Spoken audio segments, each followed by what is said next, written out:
Hello, everybody. We're back again today with the ninth in our continuing series of classic album song rankings. Here with Sam St. John, regular partner. Today's special guest, Tom Williams. Check out both of these guys' channels. I'll give them an obvious better plug as we go on. But two of the younger guys, two of my younger friends in the VC, two different continents. That's really apropos for the band we're doing today, Fleetwood Mac. You got some British folks, some Americans, and it worked out well. I'm glad Tom's joining us for this one. Really looking forward to it. For Sam with us as well. Rumours, of course, over 40 million albums sold. Classic album. There it is. I might as well hold mine up too. Why not? Hold them up. Yeah, there you go.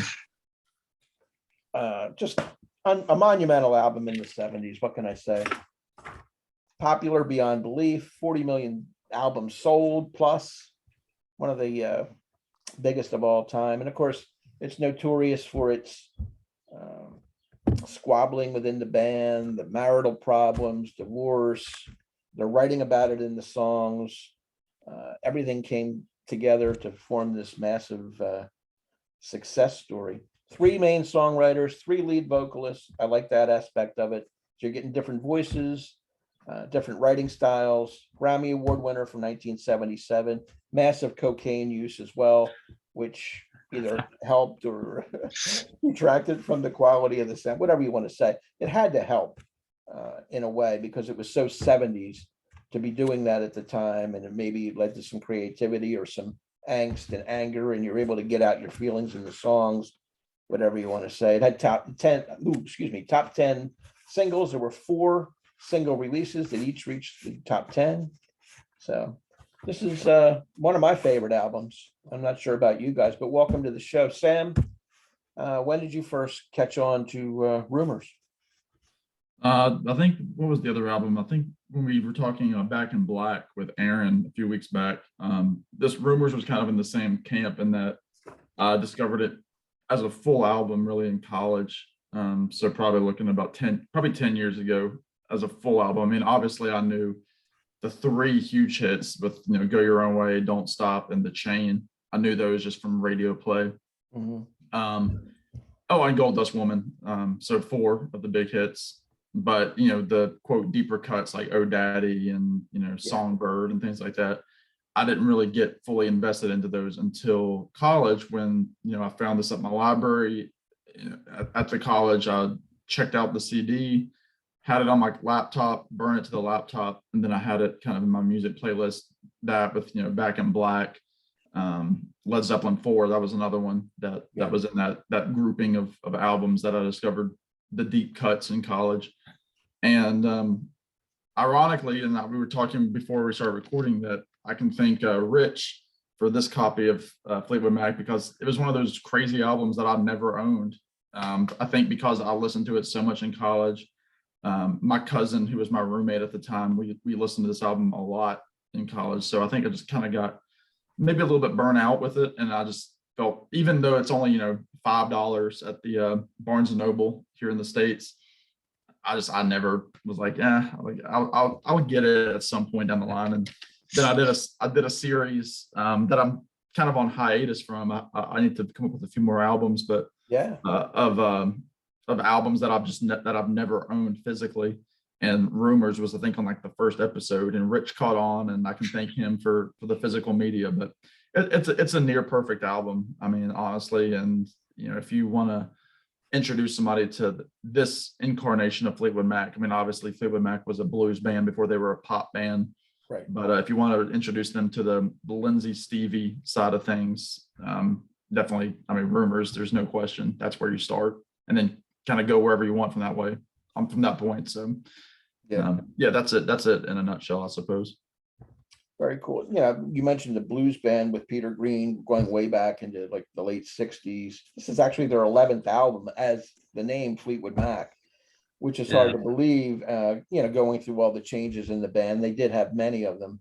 Peter Green had his own issues with drugs and schizophrenia and that type of thing. But the constant has always been Mick Fleetwood and John McVie, that rhythm section, and they really appear big time on this album, in my opinion. I love what they do on this album. How about you, Tom? When did you first catch on? I know you're a little bit younger than Sam, so. Yeah, I mean, first of all, thanks for having me on. It's kind of a Welcome. surreal moment, you know.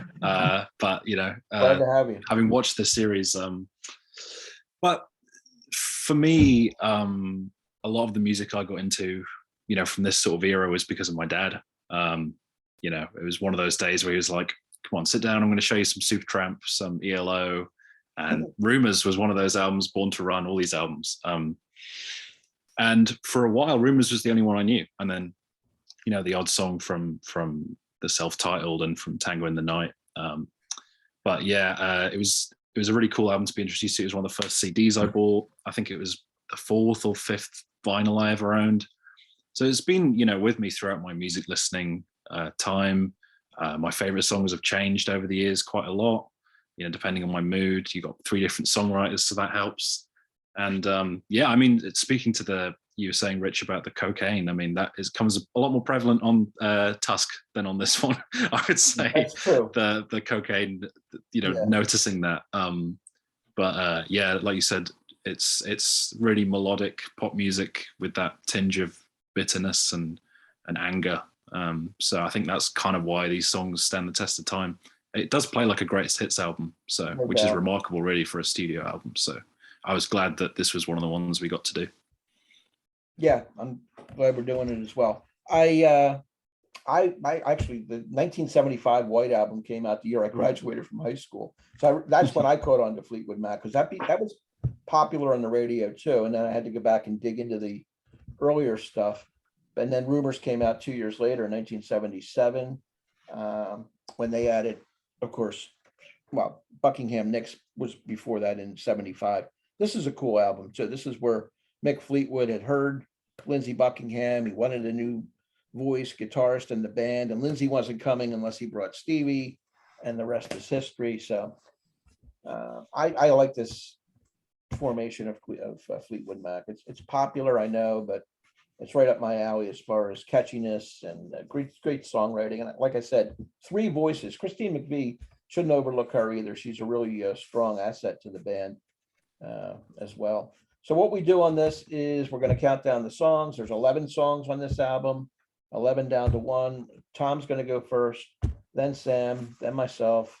And at the end, we'll give it a 1 to 10 score, 10 being near or perfect or masterpiece, 1 being horrific, and 5 being right dead solid in the middle. So we haven't had any of that. These are all classic albums, so they're usually 8, 9s, or 10s for the most part. All right, so Tom, do us the honors. What do you have at number 11?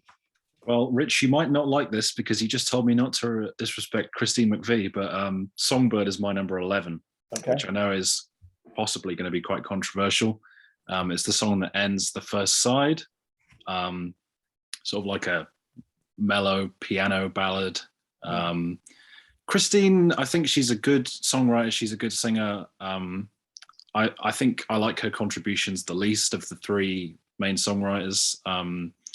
But I mean, it's Rumours, man. So this song is still good. It's pleasant. I never think, oh God, I want this to end. It's more that it sort of lulls along, and it's like, yeah, this is pleasant, but there's some more.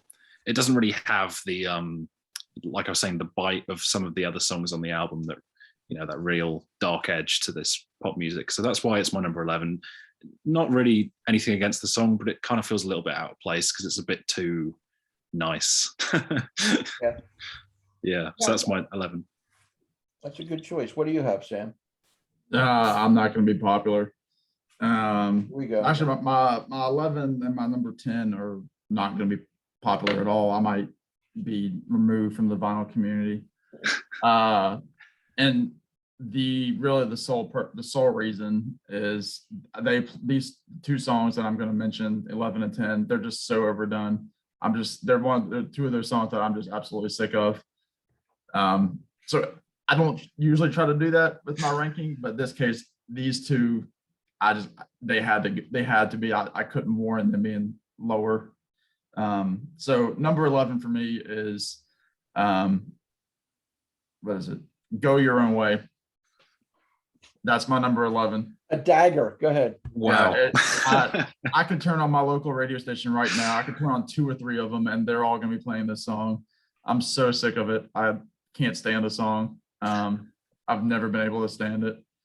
Probably even before I knew it as an overplayed song. I don't like the song. It's parodied in commercials. It's, you can hear it anytime you walk into a supermarket. You can hear it in a grocery store. I'm so done with it. It's one of those songs, and again, I'm sorry, but it's one of those songs that if I never heard it again, it would be too soon. So Wow, I can't wait to hear number 10. yeah, well, once I get over these 2, but I mean, I understand it. I mean, it's a Lindsey Buckingham song. He's still out there kicking it. Yeah. Great harmonies. I mean, with Christine and Stevie in the background. I mean, I'll give it that. It is a good song. I mean, at its core, it's a good song. It's a catchy song. It's thematic of what the 2 couples in the band were going through. I mean, Right. it's obviously directed at Stevie. Yeah. So I mean, for those that don't know, you had Stevie and Lindsey as a couple. You had Christine and John. And then you had Mick kind of caught up in the middle of it. And even later on, Mick ended up with Stevie for a few months, which was weird. But anyway, yeah, I don't know. That's number 11. Well, Go your way. I'll get to my defense of it later, but that dynamic of it's directed at Stevie, and Stevie's got other songs that are directed at him. I love that about the album, and That's what makes it a classic. Yeah. yeah. My number 11 is "Oh Daddy," a Christine song, and I agree with what Tom said. Christine is my least favorite voice in the band, even though I said good things about her earlier. I much prefer Lindsey and Stevie's work. I like the songwriting of theirs better, but Christine does have her aces up her sleeve here. This is just not one of them. Her songs have always been the least interesting to me, whether it's on the earlier album from '75 or even the later one. She does have some gems, like I said, but there's some debate whether this was written for Mick Fleetwood, who was the only father in the band, or the lighting director of the band, who she was having an affair with. But I just wish that they had put Silver Springs on the album and ditched "Oh Daddy." It would have been maybe a 10 plus. But I had to put that at the bottom. To me, it's clearly the one song I don't like as much on the album. So that's number 11. Tom, you're at 10. I can't be too mad at Sam. He's clearly very confused. He thought we were doing Pet Sounds. It's all right. We forget. My number 10 is going to be "Oh Daddy." So I knew it was going to be Rich's bottom. Although this time around I did like it a bit more. I've put it above Songbird, but yeah, it's usually the sort of the go-to for the weakest on the album. But I do think it has some interesting lyrical stuff going on. The sort of like the idea of being in a toxic relationship that it sort of goes for. It does quite well. Has a cool atmosphere. Obviously, throughout this album, Lindsey's guitar work, the things that he makes that guitar sound like, it's kind of crazy throughout the different sounds he gets from it. Yeah, overall, it's a slower one, like Songbird. Not exactly single material, which I think pretty much any other song on this album would be, apart from my bottom 2. Right. So that's why it kind of falls at number 2. It's not, again, not like Songbird. It's not that it's bad. I just think it's, a bit more dull than some of the other stuff going on. But I do appreciate, again, the lyrical stuff and all the tensions going on, like you were saying. So yeah, my number 10. All right, here it comes. Back down the hatches. What do you have?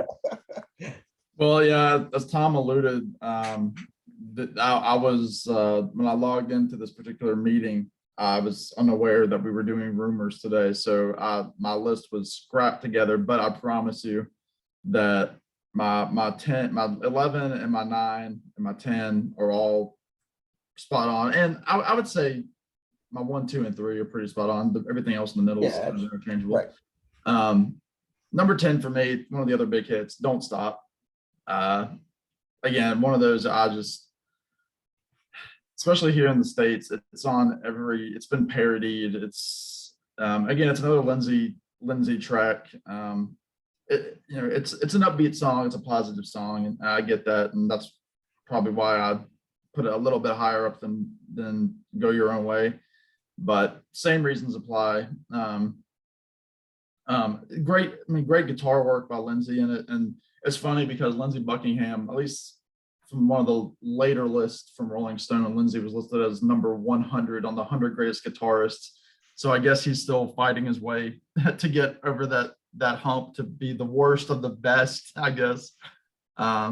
Which is crazy because he is underrated, and if you watch any of the even latter day concerts when Lindsey was still in the band, I mean, just his electric playing, his acoustic playing, he's quite the musician, and he can write a killer hook. And I mean, even though I don't like these two songs, 11 and 10, they're his songs and they're hook laden. And Don't Stop has that, the second verse sung by Christine, which I like. I like Christine quite a bit.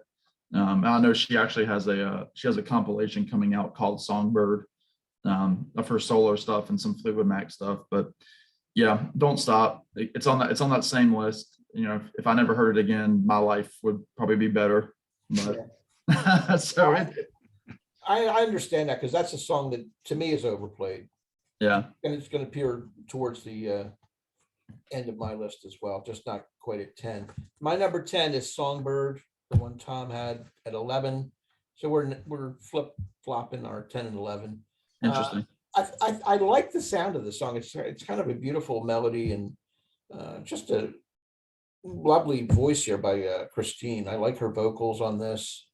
It was said that she wrote it towards the other members of the band. Is it a pure love song or a breakup song? Debatable, but piano driven. It shows the versatility when you can go from the rockers and the hook laden stuff and then slow it down. And you have this beautiful Songbird. I do prefer this over Oh Daddy, just for the vocals of it, and the not so much the lyrics, just the way she's singing. This is a beautiful. You have to have it on in the background. You hear it, and it's quite nice. All right, we're down to 9. Yeah, this is probably the one that would be the most subject to change depending on when I do the list. It's probably been at the bottom before. It's probably been in the 4, 5 range. It's never really been top 3, but it's I Don't Want to Know. Definitely, yeah, a song I need to be in the right mood for. It's quite upbeat. It's got a really, really great, we're talking about Lindsey being underrated. I think he's probably the most underrated classic rock guitarist, I would say. I think he's up there as one of my favorites. There's a really cool solo on this song, and you'll notice me saying that about quite a few songs on this album. And Rich was saying about the rhythm section really shining, and that's absolutely true throughout the album. Don't miss a beat. Obviously it helps that what were you saying, 10th or 11th album this was? That I think it was 11th. Yeah, and they've obviously had so many years of playing together, and that sort of, they're both completely in the pocket and in sync with each other, which I think really does help this album, having that backboard that is just so strong.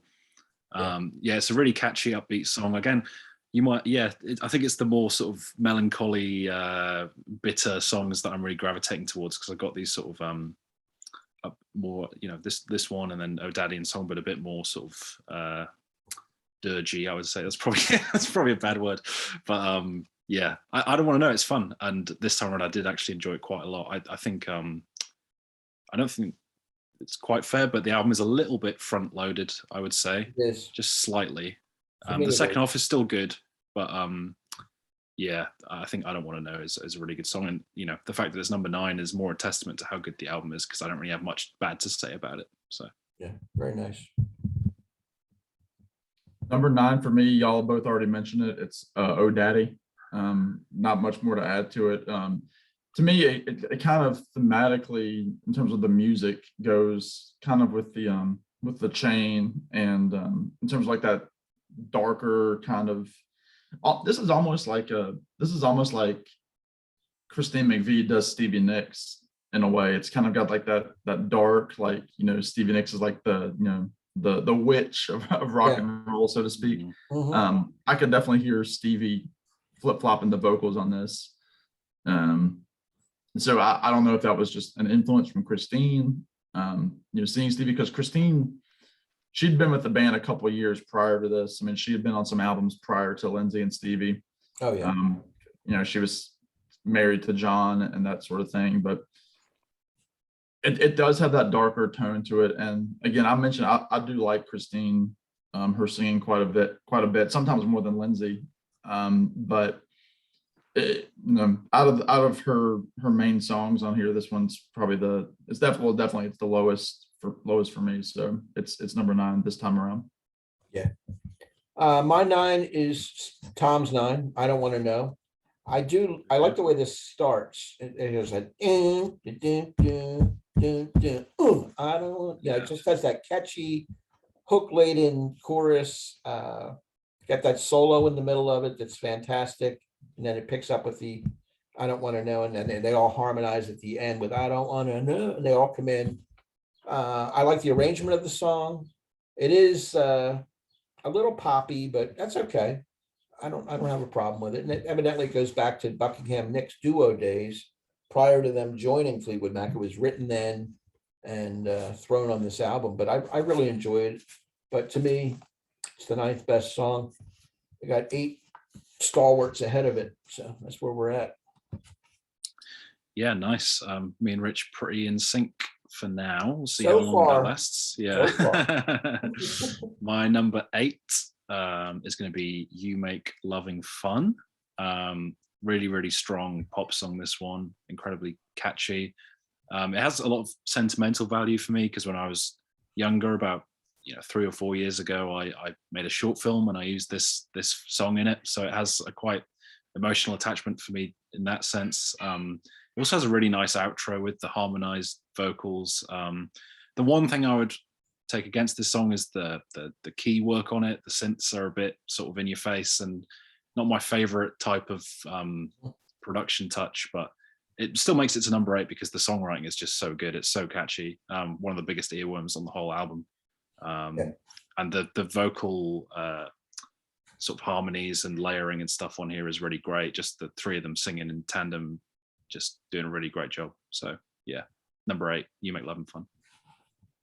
Very good. Yeah, I'm gonna agree with Tom on this one. It's my my number 8 as well. And again, just echoing the same sentiments. I love the harmonies. I love that you can hear, again, back to Christine, you can really hear her on that high harmony, fall and fall and fall, you make love. It's just one of the, again, this is one of those that they do play on the radio quite a bit. However, it's not one that they overdo commercially, in that, you don't hear this one on, Walmart commercials. This one is, it's a hit, but it's a hit for good reason. It hasn't become stale based on commercialism. And I love her vocals on this. It's just really great. It's very clean in the harmonies, and it's one of the reasons that makes Christine McVie, it puts her into that echelon of writers with Stevie, with Lindsey, and I think this one kind of gives her her due. So it's number 8. My number 8 is Don't Stop, the one that Sam had earlier. It is positive, and hopeful. It was used as the theme for Bill Clinton's 1992 presidential campaign.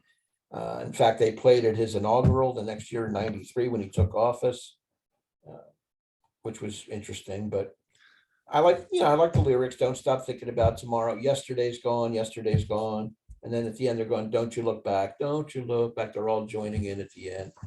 Definitely a positive song, but it's overplayed to death. And it's probably the one on here that really I don't need to hear, but it is part of the album. So I'll recognize it for what it is. Number 8. Yeah, I'll be talking about that later. But my number 7, I believe this is the first Lindsey written song. No, I Don't Want to Know was Lindsey as well. Yeah. So my number 7 is Never Going Back Again. Little short acoustic folky tune. Yeah, it's very short and sweet. It's sort of I think I play guitar, and you know, this is one of the first songs that I wanted to pick up and try and learn. I was like, well, okay, I'm staying away from that for a while. It's quite a complicated little It's song. tough. It's Yeah. tough. And especially singing at the same time. I think that's what, you know, if there are people who are watching who haven't seen the acoustic version of Big Love from, I think it was from The Dance, where Lindsey is singing and playing the acoustic guitar, and there's the veins popping out of his neck because he's absolutely belting it, and it's one of the most insane things I've ever seen. He's just so great. So he was obviously very talented at you know, playing rhythm just as much as he was playing lead. So yeah, not really much to say about it. It's very pleasant, and it sort of has a good message, you know, whenever you sort of get out of a situation that you're like, you know, weren't super happy with, the sort of never going back again. It's got a cool message to it, and like a few songs on this album, really it really resonates with a lot of people, and hence why it's so popular. I mean, it wasn't even one of the singles, but you hear it on the radio a lot around here anyway. So yeah. My number 7. Number 7 to me, I think you both have mentioned it. It's the song I Don't Want to Know. Again, one of those fun, you know, triple harmony type songs. Very cool. I love that, like you were mentioning earlier, the, you know, the down down down. I think Rich was talking about it. That intro. And then I love how Mick comes in on the drum. He just goes, "Bop, I don't want to." And you can really hear Stevie in that with her harmonization. Again, it's a fun song, and you know, not much more to say about it, but it's number 7. Yeah. My number 7 is You Make Love and Fun. So I'm done with my Christine for the day. A commercial hit, number 9 in the US. Got the great bass line, melodic chorus. It's a solid tune. I don't want to diss it because I do like it. You guys covered it pretty well, but that and Don't Stop. Don't Stop is number 8 because I just can't stand hearing it anymore. But I actually like You Make Love and Fun. It's a good one. So it's number 7 for me. Well, I'm going to be done with Christine as well, because my number 6 is Don't Stop, which is, yeah, like Sam sort of mentioned, a duet with Christine and Lindsey. There's a guitar solo on here that I really love by Lindsey Buckingham. I wonder if you're noticing a trend. It's a really good pick-me-up song. You know, it's sort of the ultimate song for, you know, when you wake up and don't want to smile. You know, it's just a great, I don't know, it's just got a great vibe to it. And I can understand, I don't think it gets played as much around here. I think the big overplay ones here are Dreams and Go Your Own Way. Those are the ones that really get hammered.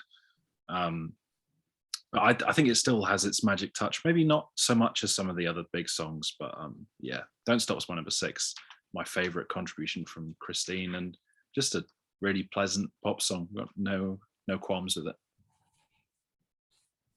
Yeah, number 6 for me. I guess this is my last Christine as well. This is Songbird.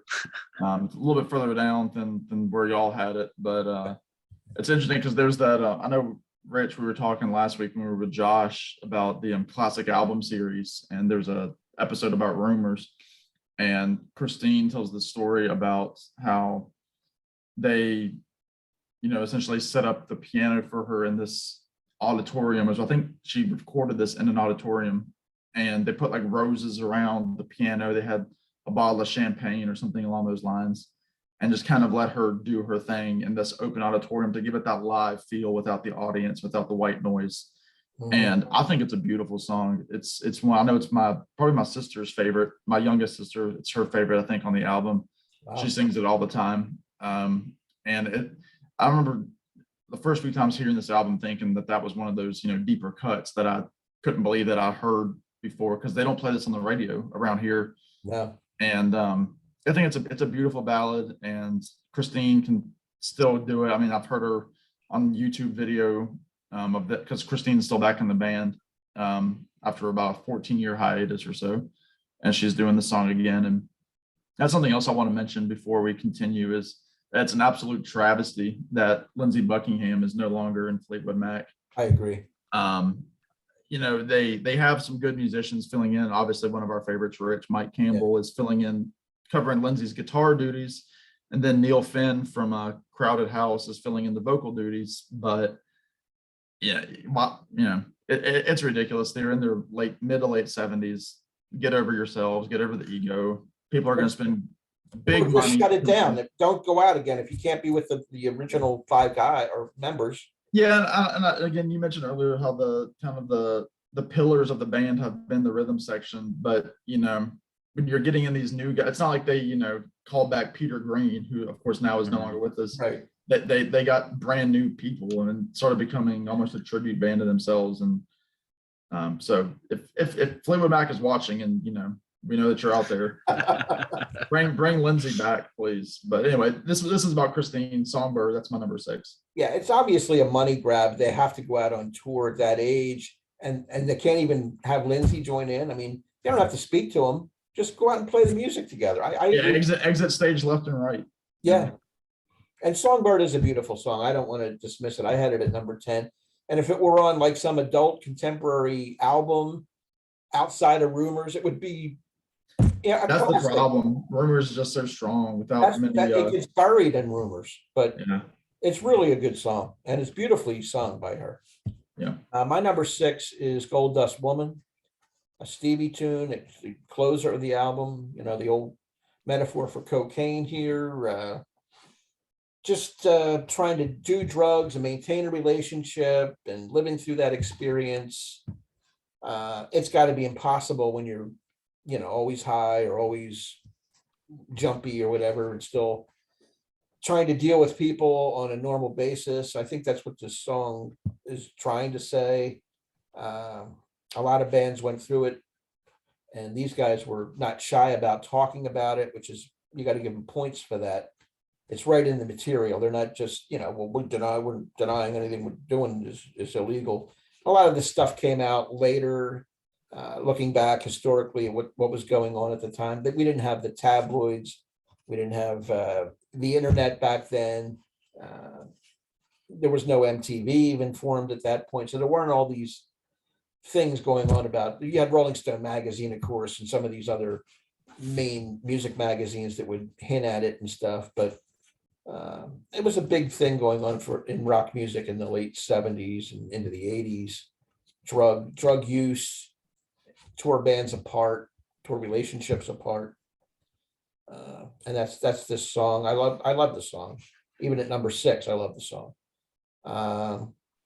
What else do I have to say? I just like the, you know, is it over now? Pick up the pieces and go home. I like that haunting kind of image, you know. Great tune, and a good closer, I think, for the album, number 6. Well, yeah, I mean, just to touch on what Sam was saying, you know, I'm a big Crowded House fan. I think Neil Finn's great. You know, Mike Campbell, fantastic, but come on, like, get over yourselves. Like, Yeah, you can replace them with 5 people that I would want to see, and it still wouldn't be the same as if it was Lindsey Buckingham. Yeah. So that's a discussion for another day. I'm going to carry on with what Rich is talking about. I'm going to go number 5, Gold Dust Woman. Now, my top 5 was impossible. I'm going to be honest. There were times, you know, even just a year or 2 ago, this would have been my favorite on the album. I think it's a contender for Stevie's best songs, you know, Fleetwood Mac all solo. I think, Rich, you're right. It's a great note to end the album on. Really great chorus. Just got a great vibe, that sort of acoustic guitar. When it opens, it sort of slowly fades in. It sort of takes its time to get going. And it's a grower, I think. I think the first time you hear it, you're like, yeah, well, that was a nice way to end the album. But then you sort of, to me, it sort of grew in its own right as a fantastic song that, like any song on this album, could have been a single. So yeah, I mean, you sort of stole a lot of my points there. So and you're right about the way it builds. It starts out with that, you know, doom, and then the music comes in. And I like the way it's that throaty voice, Rock On Gold Dust Woman. It's classic Stevie Nicks. It's very, Take Your Prey or whatever she's talking about. I love that. Great song. Great lyrics. Yeah. Yeah, I'll continue the conversation. Oh, It's number 5 for me as well. And again, I love, you were talking about how, Rich, you were talking about how really John and Mick shine on this album, and that intro is proof of that. Yes. With kind of the psychedelic guitar from Lindsey. He almost makes it sound like almost like a sitar kind of sound. It's very, it's a song that almost could have been, you know, like a Jefferson Airplane song. Psychedelic, yeah. It's very psychedelic, and I'm sure at the time, you know, in the 70s, it sounded throwback, kind of like, you know, people in the 60s were listening to 50s music, and like the Beatles would cover a 50s song, and that was a throwback. This was kind of, you know, an original throwback, so to speak. But it's what's interesting to me musically is that, you know, you got that intro, it sounds like, I think it's in a minor key when it starts, but then when it jumps into Stevie singing, it goes to like a major key from what I can just tell by listening to it. Which I'm interested how they came up with that choice to switch that chord like that and not start in the same chord as the intro. But maybe I'm just, you know, psychoanalyzing things. But Yeah. But then I love the chorus. You know, did she make you cry, make you break down, scatter the illusion and go home, shatter the illusions of love. It's a great intro. I love Stevie's voice in it. Stevie is one of my favorite female vocalists. I mean, obviously she hung out with Tom Petty. She was they called her like the little sister of the Heartbreakers. Yeah.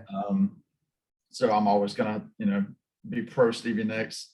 Yeah. And yeah, like Tom was saying, it's one of those, you know, a couple of years ago, it might have been my number one, but, you know, just over time, you listen to songs, you get burnt out by certain songs, other songs move up, blah, blah, blah, that sort of thing happens. And that's probably what happened with Gold Dust Woman. But it's one of those Fleetwood Mac songs that, again, they play it on the radio a lot, but it's not one that I'm tired of yet. And it's just a really haunting song. Lindsey shines on it. All of the members really shine on it. Yes. Stevie vocally, the rhythm guys, Lindsey on his psychedelic guitar. So it's a great band effort, I think. It is a band effort, and haunting's a good word. I'd like that word for that song. And Stevie generally is a haunting. She has a haunting presence on a lot of her tunes, and it definitely carries over there. And not only did she hang out with Tom Petty, she hung out with Joe Walsh. She hung out with Don Henley. They had a duo together, and Mike Campbell, still to this day, in the band. So she's got a lot of connections, which is very cool. And now Ben Mott Tench is playing with Stevie solo from the Heartbreakers. Yeah. Yeah. So she's very well respected in the industry with all these, you know, big stars. Yep. My number 5 is Never Going Back Again. Acoustic number, folky, simple but effective. And you guys would know, you're both guitarists. It's very hard to play. I don't know that, but it sounds like it would be hard to play. The fingers are flying. He's got that finger picking style that he's a master at. And the lyrics are relatively simple. There's not that many of them. It's a short song. I like that. Been down one time, been down 2 times, never going back again. The harmony within the picking alone is it draws you in. So, and it comes at a good spot in the album too. I think it's the 3rd song, something like that. I like it a lot. It shows, again, the versatility of the band. They can slow it down and give you this acoustic number and then jump into something like Go Your Own Way, which jams and rips. So number 5. And annoys the hell out of Sam. My number 4 is going to be a song that I was worried would slip because of overplay. And it is Dreams is my number 4. I thought that it might have slipped, but on this listen, man, this song just hit like the first time I'd ever heard it. You know, we talked about the rhythm section and the sort of very simple bass line with a doon, doon, doon, doon, doon, and it's like such a driving rhythm throughout the song. Great vocals again from Stevie. Again, sort of like Gold Dust Woman to me. I remember when I first listened to the album, this wasn't one. I think the Lindsey songs were a bit more immediate, and this one sort of crept up on me over time. And I think even more recently, it's become more popular than ever. I think it's had a sort of resurgence in popularity, which is cool. Sort of people discovering the song. Yeah, it's an all-time classic. You've heard Dreams if you're watching this video. So I don't know what else I can add to the discussion, really. Yeah, Dreams number 4. I'm confusing myself because I'm looking at my list. Dreams is not written down on my list. And yet I have 4 songs left. So the question is, You've doubled up on one. I found the culprit. I found the culprit. No harm done. Because Okay. I wrote a song down thinking it was Dreams. Well, in my mind it was Dreams because anyway, we move along. I agree with Tom. Dreams is also my number 4. Oh. Which is kind of neat. Tom and I have now matched up on three different tracks. Again, one of those songs, you know, you hear it a lot, but again, it's a Stevie classic. Very, again, kind of haunting, you know, I hear you go again, you say you want your freedom. And then that whole wow, no. This is one of those songs that you could hear, you know, Stevie was influenced by Petty. Tom Petty and the Heartbreakers could have done the song. The guitar is very, it's got some Mike Campbell sound to it, and it's one that I like a lot. Again, one of those overplayed songs that for whatever reason it doesn't strike me to the core, like my number 11 and my number 10. But yeah, it's a beautiful song. I love Stevie going into that upper register of her voice. And then the chorus with her and Lindsey singing the harmony, you know, the whole thunder only happens when it's raining part, you know, women, they will come and they will go. And you can tell this is just one of those things where Stevie's looking at Lindsey like, you know, get a load of this guy over here. One of the many breakup songs on here that, you know, there's no subtleties about it. It's you know, pretty blatant but it's incredible to me that they still, you know, played together up until, you know, 2017 or whenever it was that they booted Lindsey out of the band. So yeah, number 4, Dreams. Very good. My number 4 is the opener, Secondhand News. This is Lindsey Buckingham's side of the story, of course. I like it right out of the chute. He's saying, I know there's nothing to say. I know someone's taken my place. You know, I want you to lay me down in the tall grass and let me do my stuff, and then do it. You know, a little sexual. Bow. Yeah, I just love the song. It's a great way to start the album. Let's face it, no doubt. And it lets you know, especially when you know Dreams is coming next. It's like a 1-2 punch of infighting and accusations and anger and malice, whatever you want to say. It's all there in the lyrics, and it is amazing they were able to carry on and play for decades together, and they couldn't stand each other at that point. You know, hate builds. This was the early days of it. This is just the breaking up. When this album's made, they're all fragmented. But can you imagine 5 years, 10 years down the road and going in the studio and having to record new music when somebody absolutely can't tolerate it? It's amazing they were able to do it. And I think it got to the point where none of them liked Lindsey anymore, and that's why he was booted. We already talked about that, but anyway, they have to rise above that if they want to be Fleetwood Mac in my eyes. Mike Campbell's not part of Fleetwood Mac. Neither is Neil Finn. Bottom line. So that's my number 4. Well said. It's my number 3, Secondhand News. I'm really glad we've all got it so high, because I've always thought that this was one that was kind of the best of the non-singles, you know. Yeah. It's like you said, a great way to open them. Like, dum, ba-da-bum, ba-da-bum. It's such the momentum that it carries into the album. I've always loved. This might just be a weird me thing, but the fact that the opening track is called Secondhand News and the album is called Rumours. They're not synonyms, but they're kind of like similar meanings to me. Yeah. And it's like a similar connotation. So I think that's always worked really well for me. Again, some really cool guitar touches that Lindsey does throughout here. Just great stuff, really upbeat. Again, like Gold Dust Woman, it's been my number 1 before, but it's just slipped down a little bit here. And I just love Lindsey Buckingham's songwriting. I love his vocals. And this is one where, you know, I've heard quite a few covers of it actually, because I feel like some people are like, well, if we're going to do Fleetwood Mac, we can't do The Chain or Go Your Own Way or Dreams or whatever. So this is sort of the less famous one that they end up doing, and you know, it's one of those songs that I've heard a lot of covers and I enjoy it every time because the song is just that strong, even though it isn't Fleetwood Mac doing it. So yeah, it's the best way you could ask to open the album. And I don't know, it might be controversial to say I like that song more than Dreams in terms of that 1-2 dynamic, but that's where it's landed on my list. So, well, once again, I match with Tom. I look at you guys, man. And it's you talk about it being controversial that it's higher. I mean, I've got it higher than Don't Stop, Go Your Own Way, You Make Love and Fun, Dreams. So yeah.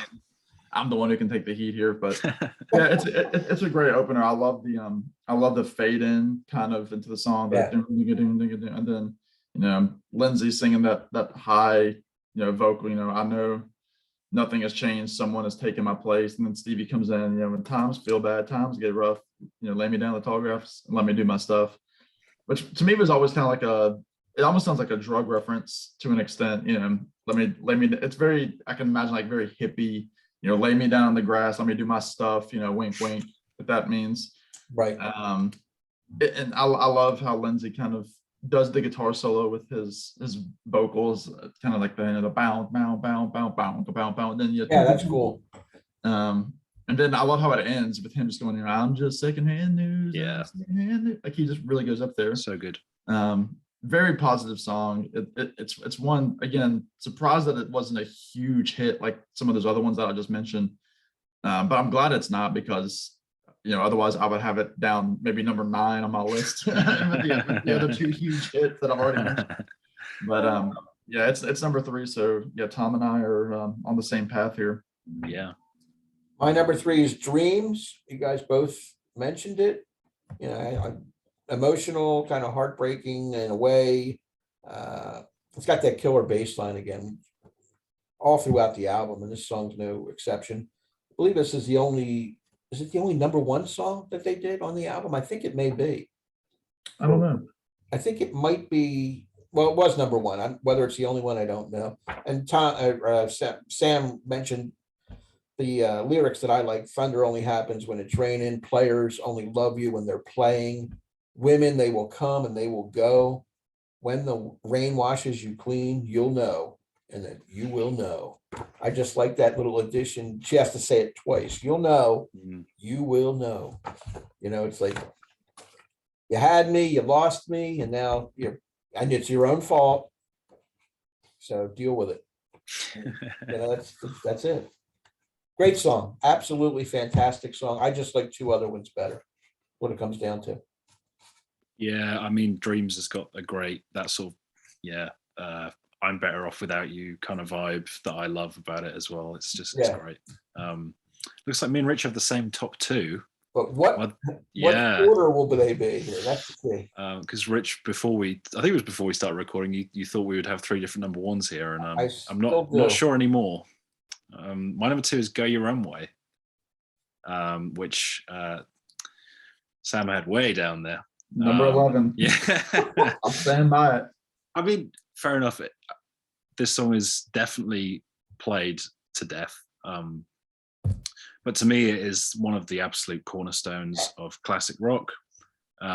It's one of the first songs of Fleetwood Mac I heard. I've always loved it. The drumming on it is just off the charts. The sort of, I think my number 1, which know what it is, the bass line of that one is probably more famous, but the bass line of this one, the do do do do do, that sort of rundown is so, it just gets stuck in my head. Again, guitar solo, one of the best on the album. There's a lot of contenders there, but this might be the best guitar solo on the album. And the lyric I like to pick up for this one was, packing up, shacking up is all you want to do. That's so just bitter and angry, and it really is. This album is like a therapy session through pop music. It's great. It's really just I'm making, obviously, it's said a lot as well, making the people that you're writing songs about sing on those songs is like, just there's levels to this that's sort of unreal. And sort of to counter what I said about Secondhand News, this song was covered fairly recently, and it's the really slow piano ballad, this horrible trend of taking these classic rockers and making them soppy piano ballads. It's like, no thanks. Yeah, that was actually the first version of the song I heard, and then I was like, oh, that's not very good. And then I heard Fleetwood Mac's version. I was like, oh, okay, this is more like it. So, but yeah, Go Your Own Way is just fantastic, and I never really get sick of it, which is a testament to it because I've heard it a lot. We differ in that I do get sick of it very much. And you're not shy about telling us either. Which is gonna greatly affect my final ranking of the album. But yeah, number 2 for me is gonna be Tom's number 1. It's The Chain. Brilliant song. I mean, good grief. Everybody knows the song. Tom, I think Tom was the one who mentioned earlier at the beginning of the video that this plays like a greatest hits. And I mean, all of these songs could be greatest hits on any compilation. None of them are truly deep cuts, but I mean, The Chain is one of those songs. Fleetwood Mac has been opening with it for years. It's been kind of their main opener, because you've got like that just slow, the kick with Mick coming up on the drums, and then Lindsey just taking his time with that now, and then doom, doom, doom.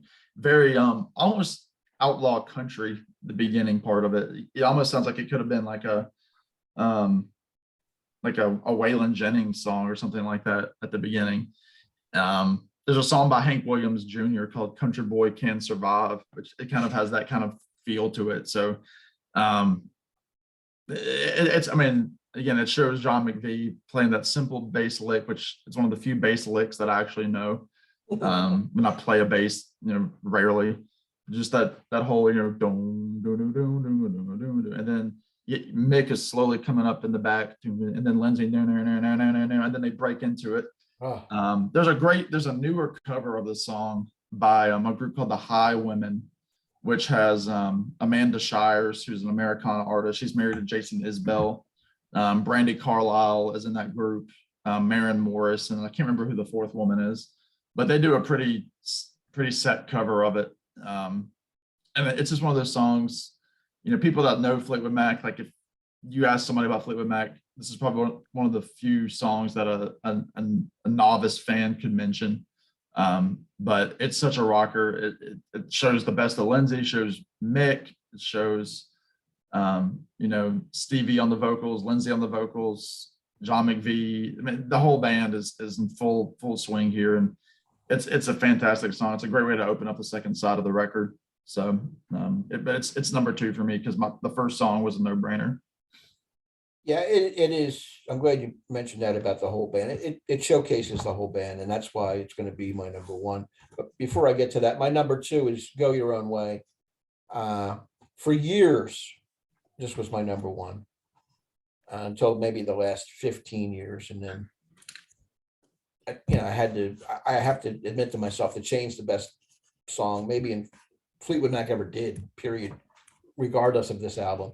But just to my ears and to my sensibilities and my taste, Go Your Own Way is one of the great breakup songs of all time. It rocks hard.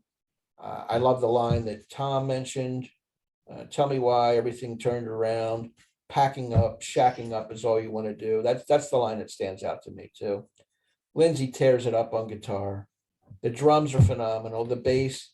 You could listen to this 3 times on the headphones and isolate on all 3 of those instruments, and you're going to rock hard, whether it be the bass or mixed drums or that searing guitar of Lindsey Buckingham. It's a fantastic song, but comes up a little short on my list. It's number 2. Very nice. So yeah, same number 1 as Rich. That's pretty cool. The Chain is my number 1. Always has been since the first time I listened to the album. And then, well, I like I said, I had moments where Secondhand News was like, "Oh, well, I'm your favorite song." I was like, "No, you're not," because I would come to my senses, and it's a song that I very rarely play, but every time I do, I'm like, "Oh yeah, what am I thinking? This is the song. This is the Fleetwood Mac song." I like how you put it about Go Your Own Way, but I think the same thing could be said about this one with every instrument. If you isolate it, the bass line is incredible. The drumming is so varied and solid. Again, Lindsey Buckingham's guitar solo. It sort of slowly comes up out of nowhere and just sort of completely rips up the song to pieces and then builds it back up again. It's just amazing. And yeah, to me, this is the song that sums up the band in every sense. It's everything that I want from Fleetwood Mac. It's everything that represents this era of Fleetwood Mac. The fact that all of the members had a contribution writing this one as well makes it unique in that sense. And it is just, kind of a universal message. And I just, I mean, it's been used in so many films and stuff, and every time it's used, I don't think, oh God, they're using this again. I get a kick out of it. And on one of the greatest albums of the 70s, it is the best song. So it's one of my favorite songs of all time. The Chain. Number one. And Sam had it number 2, so we all rank it quite high. Yeah, and to echo what Tom was saying about secondhand news, I mean, The Chain could have been my number 1. I mean, if you had to tell me right now, like, oh, you should switch number 2 and number 1, I wouldn't really flinch, because my top 2 are so strong in my eyes anyway. But I was trying to keep a poker face when y'all mentioned the song earlier. But number 1 for me is Never Going Back Again. It is absolutely beautiful. I love everything about it. It's an absolute perfect song. I would even venture to say it's in my top 100 favorite songs of all time, maybe top 50.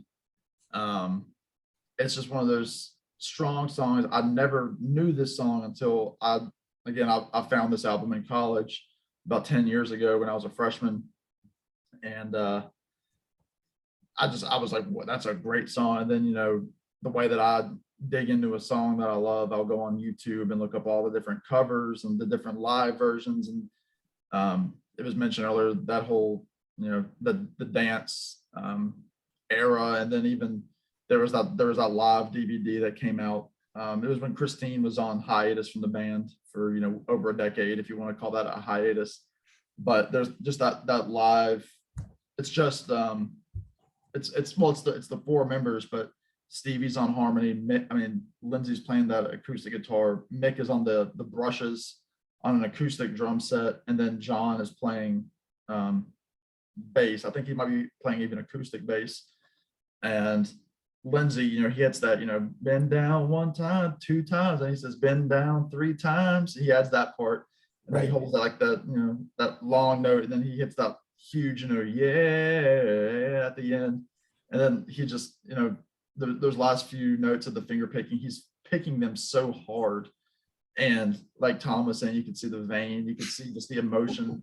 I mean, they do this song every night, and Lindsey does it in his solo act. It's one of the few Fleetwood Mac songs that he does when he's not with Fleetwood Mac. And he was doing that when, Fleetwood Mac was off tour, and Lindsey would do his solo stuff because, Lindsey and Stevie both had successful solo careers on top of Fleetwood Mac, and during their height, in the 80s, they were hitting solo career moves, and Lindsey was writing for National Lampoon and had a couple of solo hits, and he was still doing this song live. And like Tom said early on, it's one of those, you hear it, and for me as a guitarist, I hear it and I think, wow, that sounds kind of simple. I mean, because it's kind of got, it just sounds like boom, boom, boom, boom, like you could just pick it out. It feels like it's just like in one chord shape, which it kind of is, but what he's doing with his thumb, with the bass notes and hitting that counter melody with the higher strings, it's just unbelievable. And that's going at a different rhythm than what he's singing, and it's just incredible, how underrated he is, especially as an acoustic guitar player. I would love to hear just a Lindsey Buckingham like instrumental acoustic guitar album to see what he can do, because I've heard him do some like noodling, like classical noodling almost, and I mean he knocks it out of the park. But this was my number 1. It was the first song that I wrote down on the list. The second song was Go Your Own Way as number 11, but I digress. But yeah, Never Going Back Again. It'll always be number 1 for me on this album, I think. Yeah, well, I feel like I should put it higher now. of all the songs on the album, it's the most Sam type song. Yeah, It really is. So I'm not surprised. My number 1 is The Chain. Tom talked about it. It showcases every element of Fleetwood Mac. that makes them the great band they are. The bass line just through the roof, and the drums. And yeah, we mentioned all the instruments. They're all fantastic. And the fact that they all take a songwriting credit, so they actually made this together. It's well arranged, perfectly arranged. And I like the metaphor of the chain, where every link is vital, you know, to stay together. You need everybody. Everybody's equal. You know, despite the differences, they're within the band, they're tight, they're together, and that chain forms a bond, if you want to go with that. And then at the end, it's chain, keep us together. And I like the running in the shadows. That whole that lyric itself is cool. It's like running in the shadows. It may be dark and gloomy, but we're still the chain. We're still Fleetwood Mac. We are a band, and it's just a brilliant song. It's got to be way up for me. To me, it's the best It's the best song on the best Fleetwood Mac album, so it has to be number one. No questions asked. And top 50 song for sure. I don't know how high it would be. I've never done a top 50, but I would find a way to put it in there for sure. For me. So, very Well said. good. Yeah.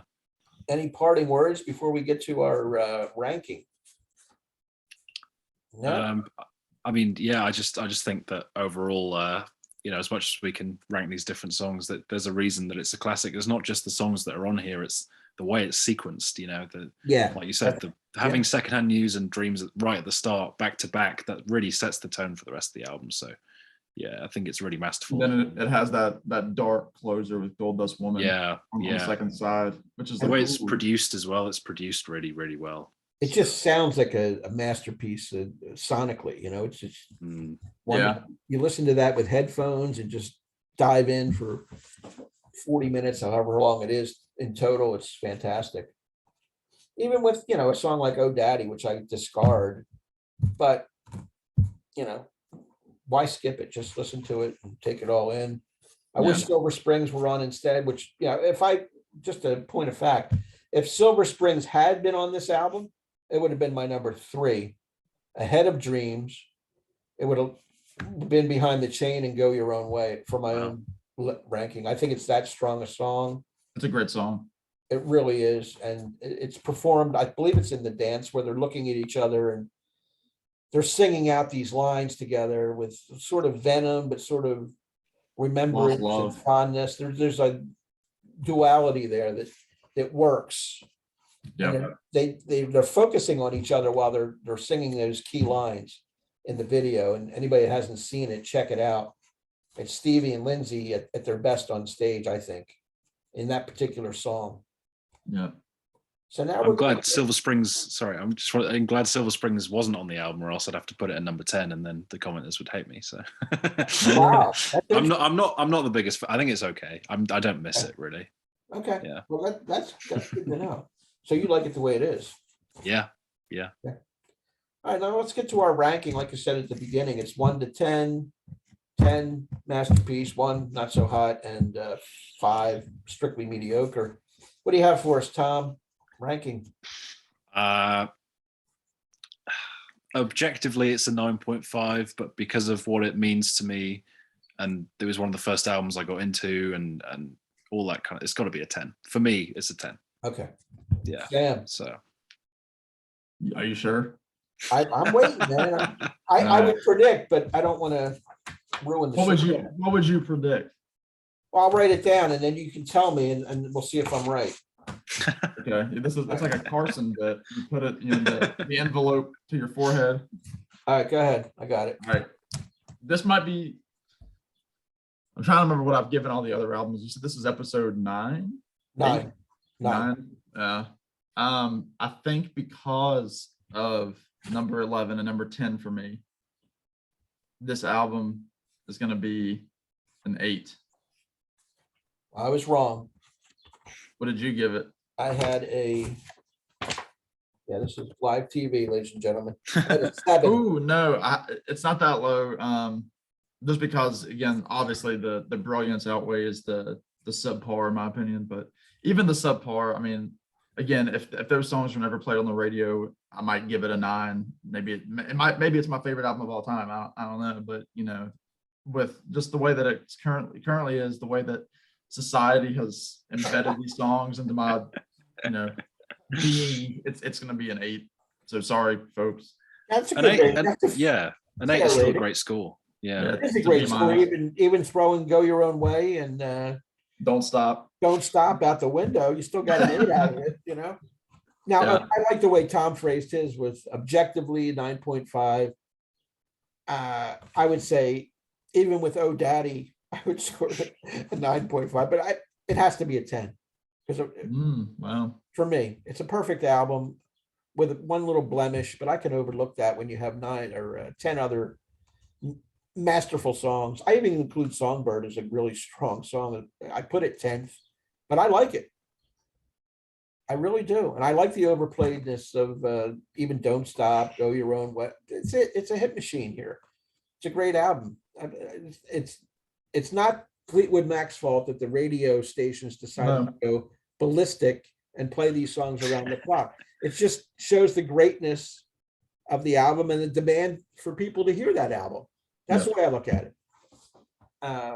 They don't know that Sam's in Virginia going, please, no more Fleetwood.